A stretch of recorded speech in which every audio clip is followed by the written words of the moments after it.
They were so small, and now seeing them playing sports and hockey and baseball, beating me up, it's crazy.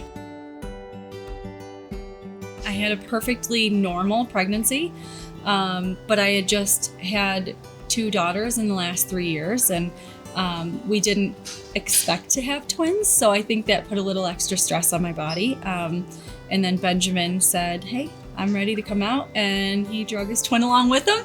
When they were born, I couldn't believe it that they were 3 pounds. In fact, I couldn't believe that they were 30 weeks, and we didn't expect that. When we were in the antepartum unit, the docs would come through with the nurses and just say, kind of introduce themselves.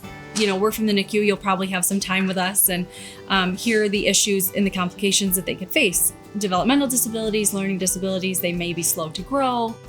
The care was amazing. The staff is top notch.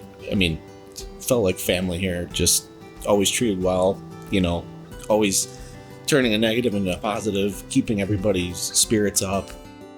The nurses, they just did their thing. They just picked them up, they changed their diaper, they changed their tubes, and I was like afraid, that I was going to break them. And the nurses showed us how, because when I held them, they had all these cords and tubes and everything attached, and they just did everything to make us feel like we were as involved as we could be. They never made me feel like I was doing the wrong thing for advocating for them. And they always reinforced and reassured me that I was doing the right thing advocating for them.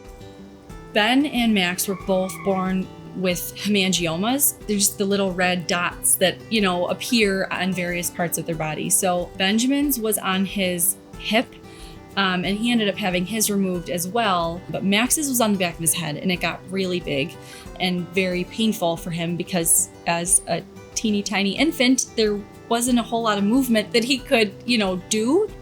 The NICU staff and doctors and nurses were just, I can't say enough. We called the nurses our angels because they were mom and dad, and they were who the boys needed. They go above and beyond every single day, every single shift, and they don't have to. All they have to do is keep these babies alive. And we would come in the morning, and the nurses had made handprint crafts and footprint crafts, and the nurses would take pictures for us of them in their Santa hats, and just really made it special. So we had memories of their first Christmas. You expect your sick children to be cared for, right? But the extras were provided to our whole family because of the support of individuals who see the value in that. Really made all the difference. It's a miracle. Skating, running, jumping, basketball, it's crazy. You would never believe that they were 30 weeks.